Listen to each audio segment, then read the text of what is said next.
爱情保卫战，保卫你最纯真的爱情。亲爱的观众朋友们，欢迎大家来到天津卫视大型情感节目《爱情保卫战》。大家好，我是情感观察团成员莎娜。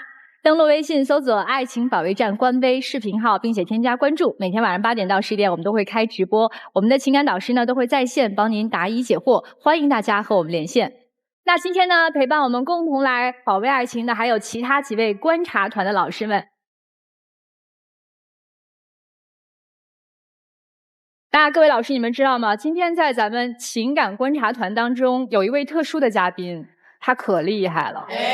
他是我们爱情保卫战专属的 AI 情感助理，他叫做艾小宝。大家好，我是爱情保卫战专属 AI 情感顾问艾小宝，用算法读懂情绪，用逻辑拆解真心，只做客观理性的情感分析官。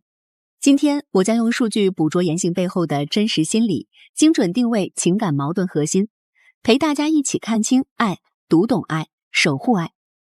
好，接下来呢，我们要一起了解一下我们今天第一组求助嘉宾的情感问题，一起走进他们的故事。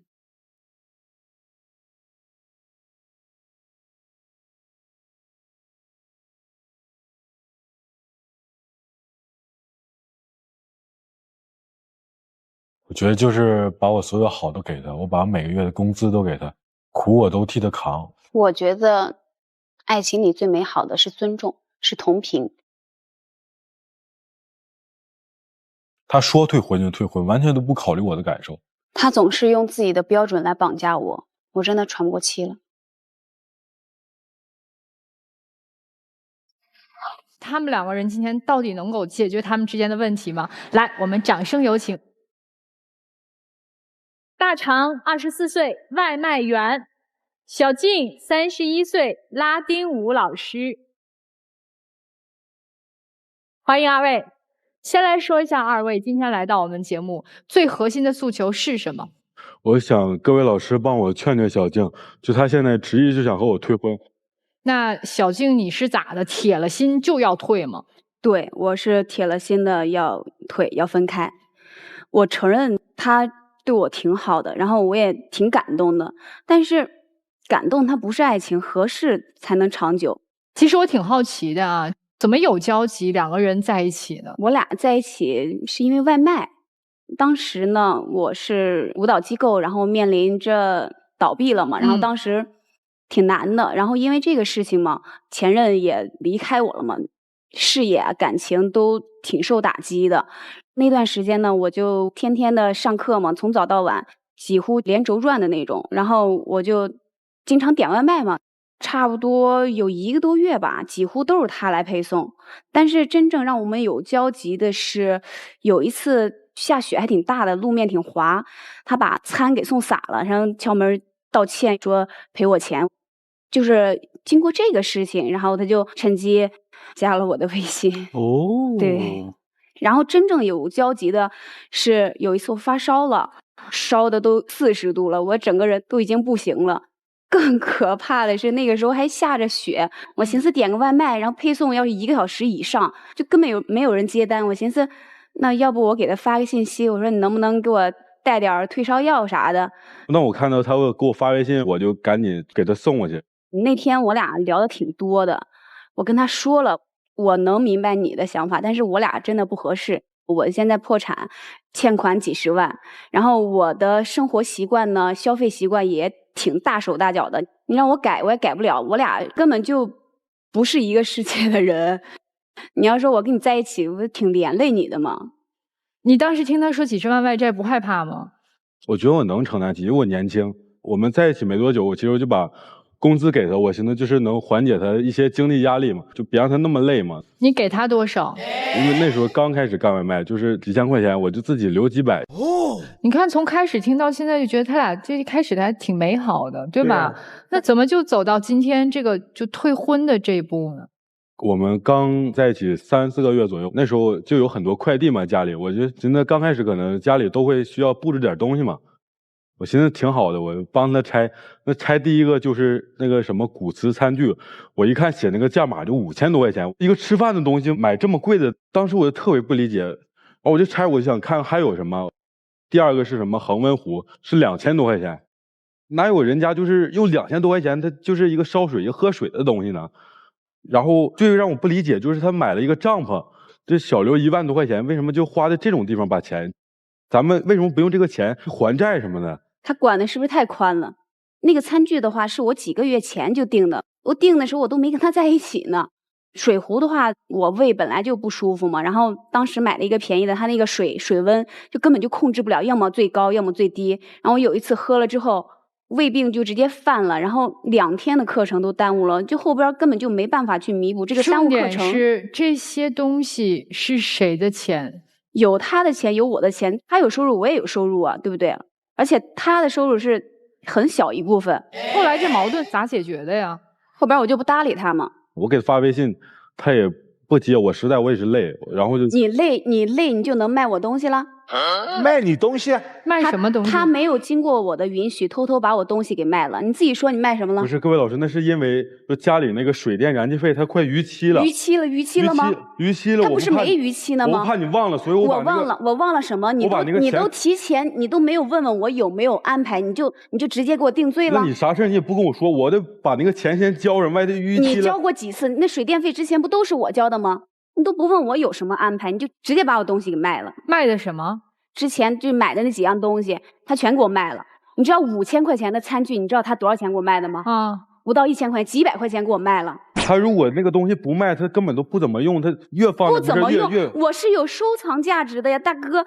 不是他卖的时候没跟你说，所以你是后来发现的。他没说，他说了话，我也不可能让他卖呀。你咋发现的呢？是有一次约着老师来家吃饭嘛，我就寻思之前老师送我的那个水晶酒杯，我得拿出来，我得显摆显摆呀，是吧？毕竟我很珍视的东西。结果我找半天没找着，后边等老师还有朋友走了之后，我就问他，他就支支吾吾。我说我不知道，你不知道。我也不知道，那东西整哪儿去了？你既然不知道的话，那我直接报警得了。他一听说我要报警，然后他就承认，他说他给我卖了。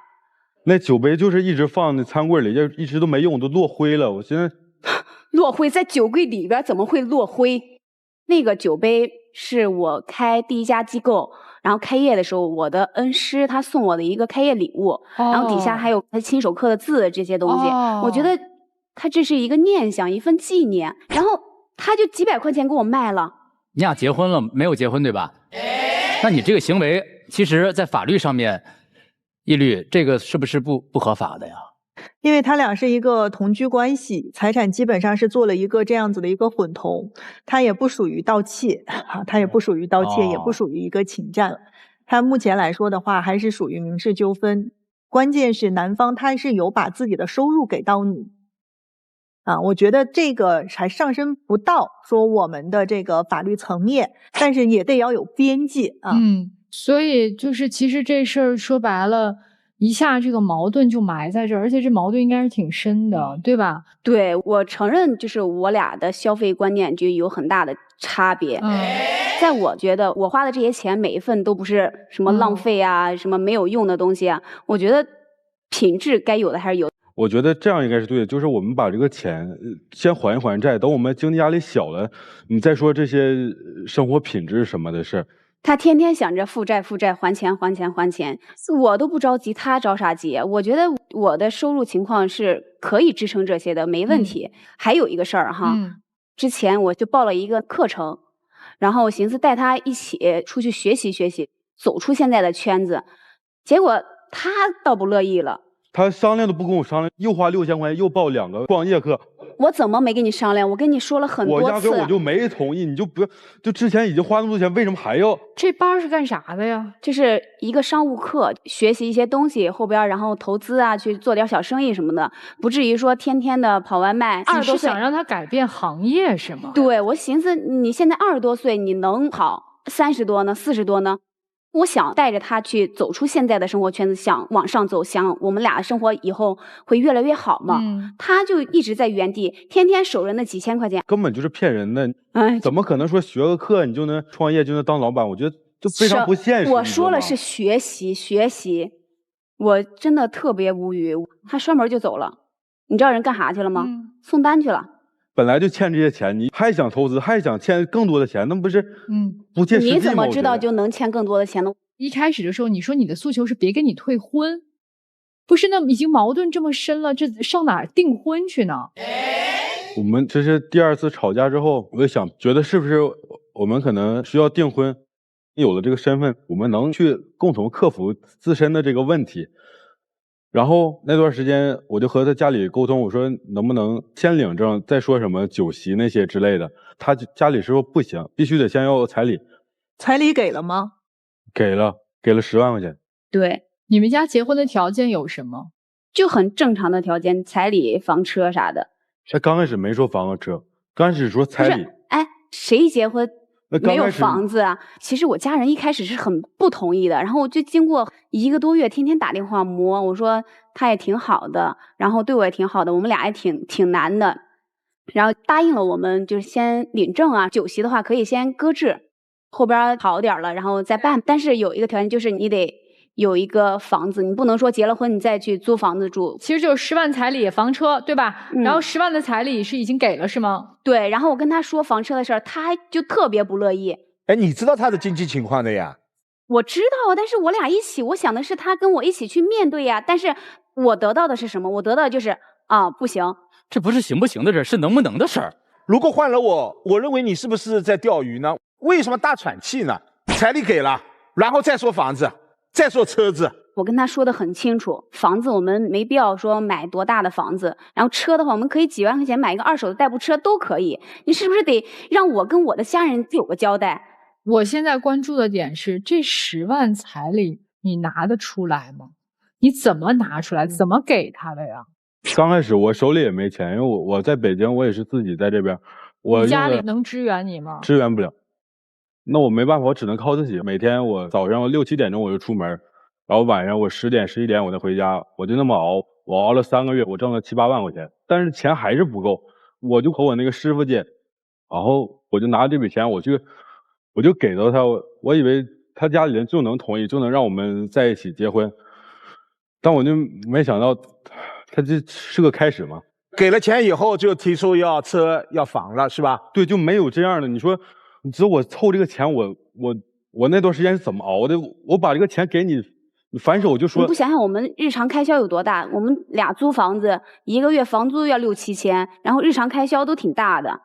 难道这些都不是钱吗？难道这些你不知道吗？花那么多钱买一个壶，我觉得我的承受范围内我是可以的，我可以帮他一起，我俩一起的，这没问题的呀。不是，关键是他没呀，他没有。我可以帮他一起呀，我是没问题。他现在是已经都又借又那个什么，他现在1分都没有，不是你帮他，是你得自己全部负责。我可以跟他一起，但是他上来就不行。你现在的房子的价格和车子的价格，他送外卖，他一天送24个小时也送不出来呀。那我之前我给他报课，我说带他往上走走，他就一直活在原地。他不会呀，能上课，我可以带他吗？如果能报个班，我就能赚钱了呢。不是你带不带我的事儿。你说现在于老师这样，你说你非要教他学拉丁，他能学得了吗？这对呀，怎么可能呢？对呀，你给我报到星球上的班，我也学不会啊。我找多厉害的拉丁老师，我给他花多少钱，他也学不了拉丁啊。我的初衷就是想让我俩以后的生活往上走走。你的初衷没问题，关键你得看这个人他是不是你心中期待的那个样子啊。10万块钱的彩礼在你这儿，你要退婚是吗？对，我今天的话，我已经把这个卡拿过来了。如果同意退10万块钱当场还。我拿过来了，你稍等我一下。这么坚决。在拿卡的这个期间，我觉得也可以补充一下关于彩礼的法律问题。在法律上呢，对于彩礼返还，它确实是有条件的，就是双方没有登记结婚的情况下，如果说一方要选择去退婚，那么是需要去返还彩礼的。如果双方已经登记结婚了，但是没有共同的生活，我们的这个彩礼确实是需要返还的。所以这个姑娘我觉得也是懂法的哈。今天就当着大家面儿，然后把这个钱我不要。你不要拉倒，我也不要。拿着。我不拿。拿着。你爱给谁给谁吧。这里边钱呢，我就全都给他。我想让他知道，我俩的感情从来不是因为钱的问题。如果我现实，我不可能跟他在一起。我从来没有用过他的1分工资，就是他的交给我的这些钱，可能就是用于我俩的房租啊，然后日常开销这些。那为啥不和我说呀？我跟你沟通得了吗？你让我说话吗？但凡我买点啥，我干点啥，还款，天天就是还款，怎么样？我的心里就觉得他可能觉得我就不值这些吧，我配不上这些东西。就这个钱，我不可以不买任何东西，就咱们拿它还贷款行不行？不行，我不需要你，我想要的是一个跟我能有共鸣，能够支持我，而不是天天只会跑外卖，只会偷变卖我的东西，我接受不了。可以了，姑娘，可以了。只会跑外卖这话有点伤人了。其实两个人的故事，老师们应该都听得差不多了，值得保卫吗？我无法保卫你们的爱情，两个人相遇确实是缘分，但你们两个人的分手也成为了注定。他为了爱这个女人，白天黑夜，竟然这么短的时间能送出7万块钱的外卖收入，这确实是爱。你今天提出和他分手、退婚，我表达的是尊重。我觉得对我们两个人都好。但是在这一段过程当中，你也有错。这10万块钱，你当初就不应该收，因为你没有做好和这个男人走进婚姻的准备。爱情要脚踏实地，相处也要脚踏实地。保卫吗？王毅老师想保，可是保不动啊！你也保不动。咱们先不提爱情的事儿，我觉得首先两个人至少得是朋友吧。他们两个当朋友的话，我觉得都有点难。我特别开心能够当观察团这个角色。其实我不懂什么是爱情，但是我感受到了，无非就2种情况：一个是两个人没办法在一起，但是非要在一起；然后要不就是两个人能在一起，有好日子，非不好好过。他们两个属于那种，他们两个确实不是一个世界的人。没错，有点悬。你们两个人一个在生存，一个在生活。女孩子，你的焦虑度其实是高的。你为什么要买那么贵的餐具，那么贵的水壶？那是你在现在这种特别焦灼状况下给自己的一种补偿。你觉得那是你配得上的生活？我是觉得两个人对待生活的态度与方向南辕北辙，听起来好像都在努力，但是谁都没让步。他们俩的这段感情，从我看来，刚开始就是错。女方错把感动当作爱情，错把对方当成依靠，同时你错在一次一次的给了男方希望。我们一个婚姻是要有一定的家庭目标的，大家要有合力往上走。你们两个没有共同的目标，所以不要再错上加错，及时止损。其实对于我来说，我个人观点啊，我觉得男生对女生他是崇拜，女生对男生是被崇拜。你们俩是偶像和粉丝的关系，他不是爱人的关系。我能理解一个女孩被捧起来，都会觉得可能有点晕吧。但是你错在一点，扔掉银行卡，你是满脸的嫌弃和厌恶。这个男生不管怎么样，这里面10万是他倾尽他所有的心血，我觉得是一份尊重，好好的还到他的手上。但是当他不接的那一刻，你就直接扔给他了。刚才这个动作是有互动的，他2次捡起来卡是要递到你手里，你2次是扔到了地上。因为我们都比较感性嘛，咱们继续还是请出我们的艾小宝，他会非常理性的帮我们来分析一段。明白了，莎娜老师，从刚刚2位的表述里，我分析得出，这段感情里问题占比清晰，女方占89%，男方占11%。女方无视男方拼尽全力的付出，肆意挥霍他的血汗收入，不断加码的要求，彻底消耗了彼此的感情。男方存在沟通被动，遇事回避，用错误方式处理矛盾的问题，加剧了双方的隔阂。建议女方学会尊重男方的付出，树立正确的消费观。男方主动表达感受与底线，彼此双向调整，否则及时止损。好，谢谢艾小宝。接下来时间交给你们，请2位走上我们的爱情传送带。有什么想说的，就尽快跟对方说，也许这是你今生最后跟他在一起的60秒。小静，我觉得你就是你没动我的钱，你跟我说一声，我觉得咱们是不是缺少点沟通？我承认我可能有一些问题我没去关心你，但我觉得刚开始是咱们在一起是挺美好，我觉得这些问题是可以靠时间解决的，就因为没有哪个女生说像你那么尊重过我，我觉得咱们如果在一起之后可以去慢慢改变的，就是能不能咱们在一起之后，咱们和家里人商量商量，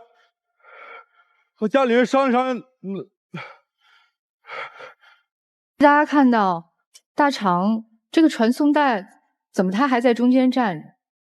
因为在这个过程当中，他在一直往前走，但是他爱的那个女生已经到门口了。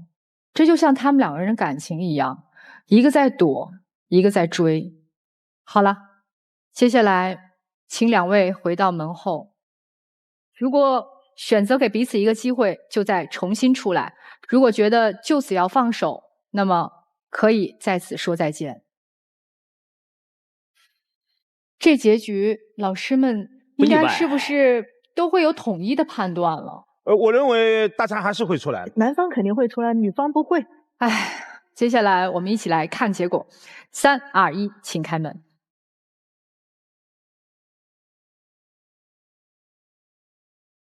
大肠没问题的，他肯定出来的呀。不会出来，这不可能的。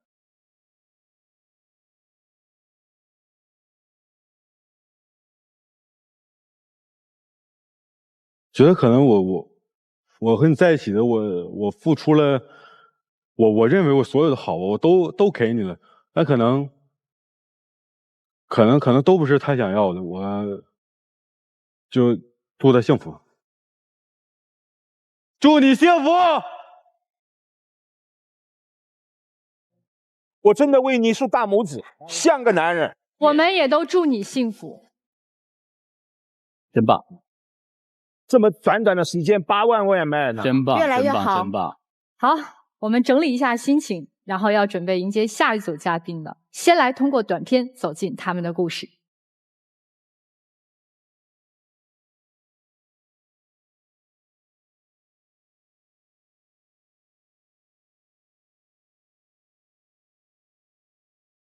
意味着从温暖到逃离，从期待到窒息。我曾经以为它是我的港湾，而最后逐渐变成了我的牢笼。这5年意味着我的全部，它是我的希望，我不能没有它。对我事业、隐私、工作等等各方面的牢牢掌控，我觉得我失去了所有自由。他越来越忙，越来越优秀，我真怕有一天他不要我了。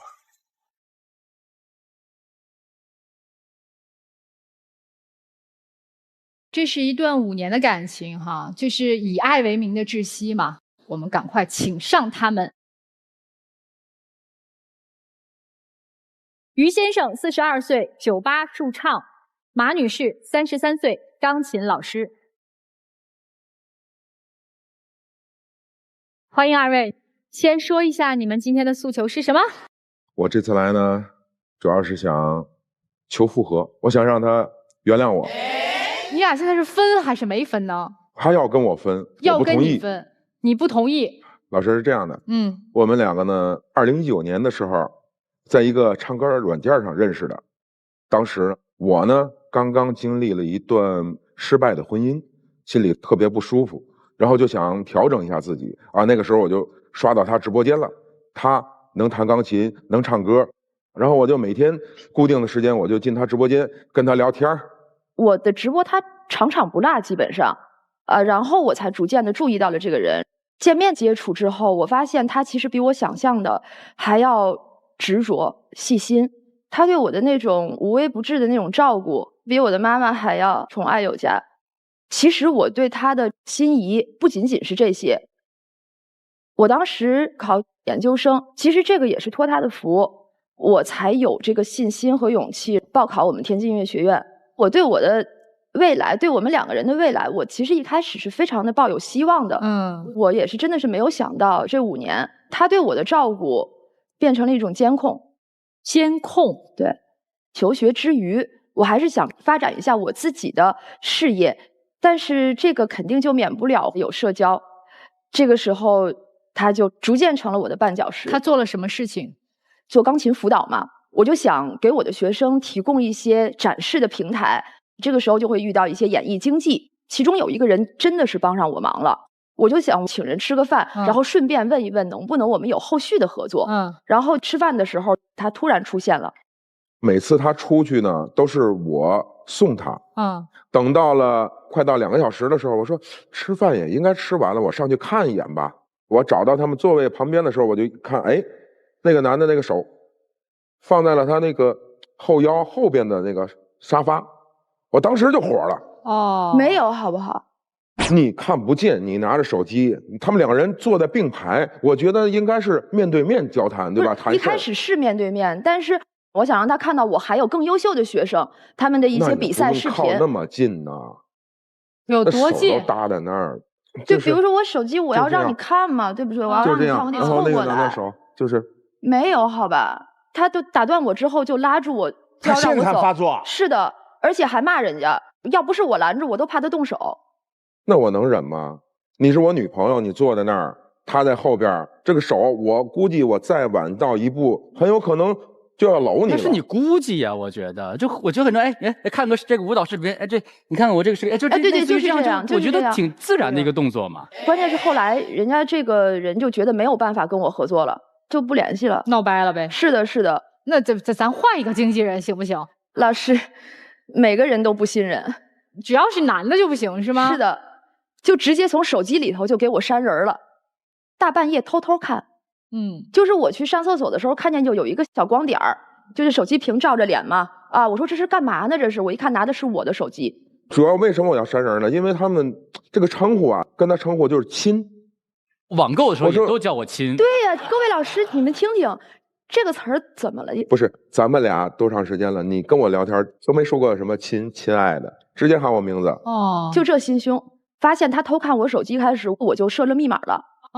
人家就把密码给我破解了，然后我就再改，人家再破解，直到有一天，我打开机的时候，我发现恢复出厂设置了，我里面所有的重要资料都没有了。他把你全删了？对，就是格式化了，老师。我也不知道，我就想，我说我再试一次吧，就错了，然后就提示我正在恢复出厂设置，然后就我也慌，但是我觉得我觉得我没错，我没错，对。你知道我那里面都有什么吗？我有我的乐谱，还有我自己的原创歌曲。我还是花钱找我朋友给你恢复了吗？不是你恢复，花了5000多呢，12个工作日，就中间这段时间给我造成了特别大的麻烦和影响。我那个气头过了以后吧，我还是选择原谅他的，没有想过要分手什么的。最终让我分手的是对我的一个名誉上的破坏。你说那老头对吧？不是，你说话放尊重一点。他那么大年纪，我喊他老头已经很客气了。这个我跟各位老师解释一下，有一个叔叔，他是我以前的一个算是前领导。这个叔叔呢，他是准备移民国外的。他自己的这个工作室需要找人接管一下，比较看好我的能力，让我和他就是合并一下，我们的经营啊什么的都是要分成。我特别珍惜这个机会。你说他琴行里面那么多老师，凭什么就跟你合作呀？不是，我优秀啊，他就总觉得我一定得是靠一些个就是苟且的手段。我参加钢琴比赛拿过那么多的奖，国际的钢琴音乐节我都是评委。世界的马拉松现场的表演和西班牙王子代表中国的唯一演奏者就是我。就是我有这么多的成绩，我不配吗？我不值吗？我非得通过别的吗？你很优秀，但是那个老男人对他，我觉得绝对有企图的。你怎么就认为人家人家有企图呢？请你吃饭，还给你买了1万块钱的衣服。不，这些我又要再说一下，前因后果你都不了解是吗？就是这个叔叔他自己办了一个比赛，那个评委人家是临时有事情，然后呢他又给我打电话，就是我也属于救场嘛，我就是免费给人家帮了一个忙，然后呢这个叔叔对我表示一下感谢。这个事儿你是怎么知道的呢？我跟着呢。他好意思说跟踪我不跟着我不放心呢我。其实我觉得看到了之后，他可以再问我，就是这是一个什么样的原因。他不问，他直接跑到人家这个叔叔那里去闹去。我去他们琴行，叔叔那么大岁数了都，给他骂了一顿，就是说你那么大岁数了，检点一点，离我女朋友远一点。人家是不是一脸懵啊？对啊，我是觉得真的就是说不是简单的得罪了，我就是正想要就是说替他去看赔礼道歉还是什么的呢，然后我才知道。重要的事情不是对这个叔叔的伤害，而是对我自己的。琴行那么多的老师，那么多的人，大家都没有去闲言碎语这个叔叔，而是把矛头指到了我身上。理解了，而且是各种版本，说什么的都有。明白，就是我难以启齿的。这对你来说，工作上是不是也造成了很大的影响？是的，家长有退费的，有换老师的，什么原因我心里很清楚。对，因为您知道，就是这种事情传得很快的。我觉得我这么做真是为了保护你。小鱼哥哥，我有个问题，跟着他看手机短信，你为什么有那么多时间呀？您平时做什么工作呀？自打认识他之后吧，就想全心全意照顾他，属于他的全天候司机加保姆。所以那您有自己的工作吗？有点兼职，但是大多数时间我的精力还是放在他身上。资料上说你是兼职酒吧驻唱啊？对，这个酒吧驻唱是他给我找的。你唱吗？唱也不好好唱，不干了就还去盯着我。我那不是为了保护你吗？您今年年纪42岁了，您对未来有啥打算呢？就是先把他照顾好，然后再找一个我现在特别害怕听到照顾这个词。对呀，我觉得照顾这个词一下子在今天的你认为这是照顾啊？你是赤裸裸的控制啊！我感觉我这是为他好。就是我现在我觉得我这个喉咙都被扼住了那种。当你们在外面他骚扰别人了之后，回到家里他对你有发火吗？没有，他对我依然照顾的周周到到的。对，所以我就老有点出乎我的意料，因为他的现在的这个行为，其实我觉得男士还是有点偏执的。如果你要上升到法律的高度，这属于家庭暴力，这属于冷暴力，你在控制别人，在跟踪别人。他们现在不是家庭。他们同居关系，男女朋友可以同比家庭关系。他现在可以骚扰别人，那你们俩结婚了之后，他会演变成什么？我现在是一个问号。对，因为我一开始也没有想到会有这样的结果，所以我不知道以后会不会还发生更严重的事情。所以今天你是坚定要分手的，是吧？是的。两个人的问题呢都已经说完了，先问一下各位老师，你们觉得这段爱情值得保卫吗？我特别想问，小马，你需要被照顾吗？说实话。我就是懒，所以你还是需要被照顾。其实不需要，我只不过是就是那个就是懒。你如果要说你有你的自己的事情做，我也能照顾得好我自己，可能照顾的没那么好。我觉得你需要。他可以找保姆，保卫吗？我不敢。不是，你保卫不保卫？我不敢保卫。为啥不敢保卫？因为我现在已经喘不过气来了。你是不是怕这位先生也跟踪你、控制你？对。我们这个真的不开玩笑，我非常严肃的说，绝对不值得保卫。我认为你们两个人不应该做恋人，只能做陌生人，连朋友都做不了。你是不让他活了，在精神层面，甚至在他事业层面也被你砸了。陆爱宝这么多年，我第一次看到如此无与伦比的控制，你竟然还能忍受到今天。他就欺负你脾气好，脾气再好也赶紧跑路啊！谢谢于老师，别生气，别生气，别生气，把我们于老师气着了，真的过了。其实我想说，咱能缓一步吗？先各自回到各自的世界里，然后再回头再看看值不值得。男生去找到你自己的价值之后，再回过头来看看你们两个人还需不需要用这样的一种方式扭曲的捆绑在一起。女生你看他不伤害你，他知道你美好，但他把你身边所有的路都堵死了，他的目的就一点要把你藏起来，藏起来他才觉得安全，变成他自己的。你是有多自卑？不要说我是为了保护你，你要是真是为了保护他，你是应该陪他去闯世界。你可以成为他的经纪人，你担心他去面对那一切，你可以替他去面对这一切，安排他所有的演艺生活。你做不到，然后你就告诉他你也不许去。我感觉我很用心了。我跟你讲，他可以不吃你给他做的一日三餐，他叫外卖，他也可以好好的打开他自己的事业价值。所以我说，你们能够先试着退回到恋人关系之外，再回过头来去看一看，你们还有没有机会继续。所以于老师这是要保卫他们，其实是变相保卫。我坚决不保卫，已经踩了我的红线了。对，这件事情已经上升到法律的这个角度了，变相的控制、监控，它属于家庭暴力。对于家庭暴力，我们只能说不，因为只有0次和无数次，并且治愈家庭暴力最好的方式就是远离暴力源。你说我怎么能够去保卫这样子的爱情呢？步入婚姻，我更不允许了。因为到婚姻了之后，这种家暴可能更隐蔽了，你已经不再是对外了，你有可能真的就是对内了，这已经踩了红线了，坚决不保卫。我先问一个问题，你为啥离婚？上一段他自己就说咱俩没感情了啊，外面谁谁谁等着我呢，我也是真的怕他再重蹈覆辙。我也觉得坚决不保卫。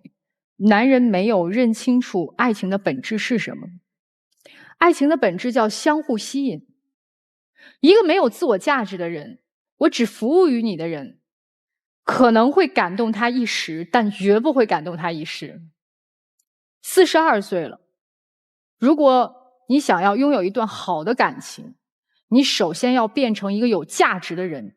所以我觉得今天在我看来不是保不保卫的事儿，而是个人价值到底在哪儿的问题。接下来看看艾小宝怎么说。好的，听完2位的故事，结合数据，这段感情里，男方的问题占 95%， 女方的问题占 5%。男方将自卑与失去的恐慌化作以爱为名的极致控制，彻底摧毁了感情里的信任与尊重，试图用偏执绑架女方的人生。女方因为能及时强硬拒绝，让矛盾不断积累，并非矛盾根源。正如爱情保卫战多次阐述，真正的爱从来不是密不透风的掌控，而是彼此尊重。建议男方正视自身，学会尊重，重拾自己，先成为独立的自己再谈爱。建议女方坚定自己的选择，若男方无法真正改变，便果断止损，专注自己的成长与生活。谢谢艾小宝。接下来请2位走上我们的爱情传送带。在传送带开始之前，我们先一起回望一下过往，待会儿60秒就可以做出选择了。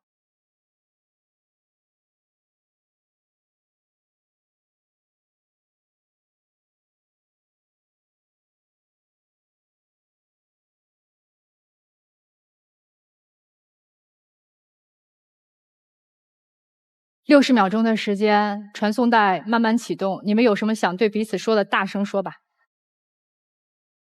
你犯的错我不会原谅你的，但是你对我的好，我也永远都不会忘。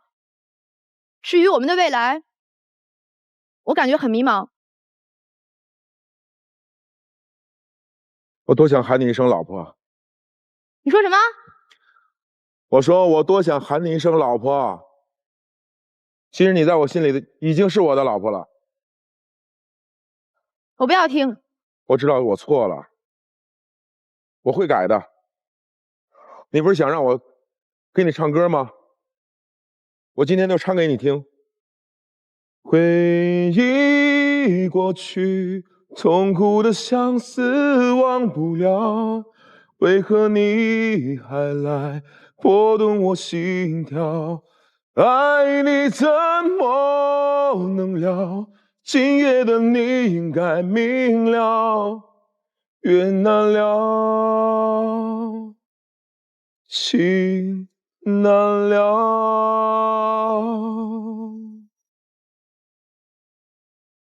我爱你。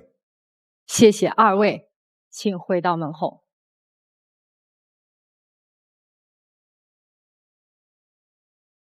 我特害怕他心软，你知道吗？我跟三岛老师的想法一样。我们看答案，3、2、1，请开门。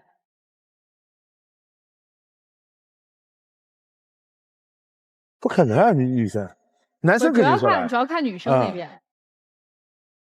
你，哎呦我的天！你看看， Raise your glasses in the air. 啊！哎呀呀，你看，哎呀呀呀呀呀！不是姑娘，你要这样，你出来干啥呀？我的意思是，我想你是有话说，其实你不想出来是吗？是的，他对我这样子管控我，可能是因为他自己太闲了，他没有价值，他没有自己的事情去做。我相信他如果要是有了自己的事情去忙，我估计他没有太多的时间，就整天就盯着我。我希望通过这次我从这里站出来，就是我给他自己一个激励，就是以后不要再这样了。你现在是跟他再继续，还是我不和他继续的？所以现在是要分手的，对吧？是的。那你们两个人不能一起牵手走下舞台。那现在请你再继续回到门后。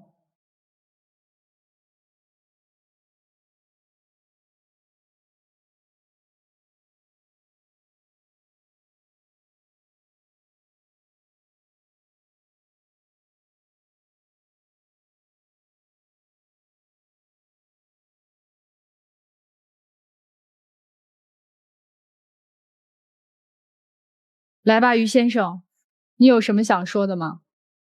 感谢各位老师，经过您几位，我知道我自己身上有哪些毛病，我也知道我之前对小马，有多过分，造成的后果真的无法挽回。我希望在我们俩分开这段日子，各自努力，然后我们有一天再相遇，顶峰相见。是的，您说的太对了，谢谢你，这边请，再见。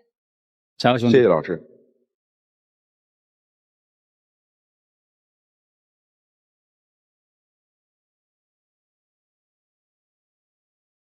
登录微信搜索“爱情保卫战”官微视频号，并且添加关注。每天晚上8点到10点，我们都会开通直播，我们的情感导师都会在线帮您答疑解惑，欢迎大家和我们联系。我们下一期“爱情保卫战”再见。